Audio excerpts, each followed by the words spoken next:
जा ई तो टूट गइल। पुत्र गणेश जी पिताश्री। एकरा के साइड में धो दो ना तो तहर मम्मी देखी है तो खिसियाए लगी है। हम दोसर लेके आवतनी। अवश्य।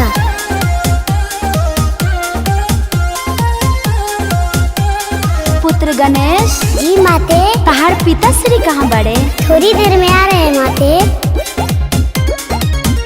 अरे जटा साफ करे ले जहिया ए बाबू तोड़ देले नए कहिया। अरे हम तो परेशान हो गइल बानी इनका से। अरे जटा साफ करे ले जहिया ए बाबू तोड़ देले नए कहिया। मम्मी तोहार खिसियाइल बाड़ी पापा से कही दा बबुआ काहे खिसिया तारी? किया वाला बैठा गौरा हो देवी झारा दी लामी लामी केस।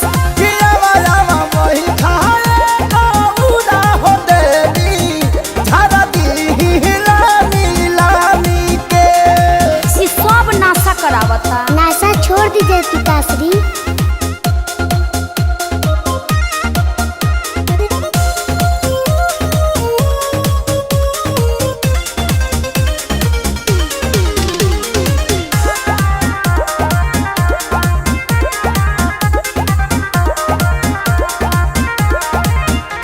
के जाने कहिया नासा छोटी भोलेनाथ जी खेसे मन करे राऊ छोड़ दी साथ जी। अरे ना प्रिय सुनी गहुरा जी यही से नरुसल करी खिसिया ही जानी हमरा और पौआ पड़ी। उल्टा सीधा काम सरौआ घरवा में होता बाटे रोजे कलेश।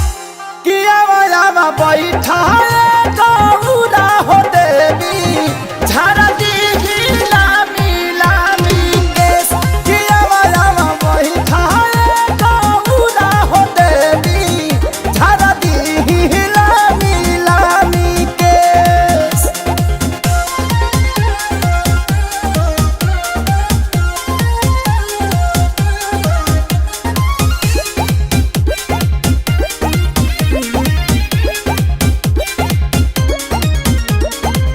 लाटा भैल जाटा रौरा आवे ना नजर जी।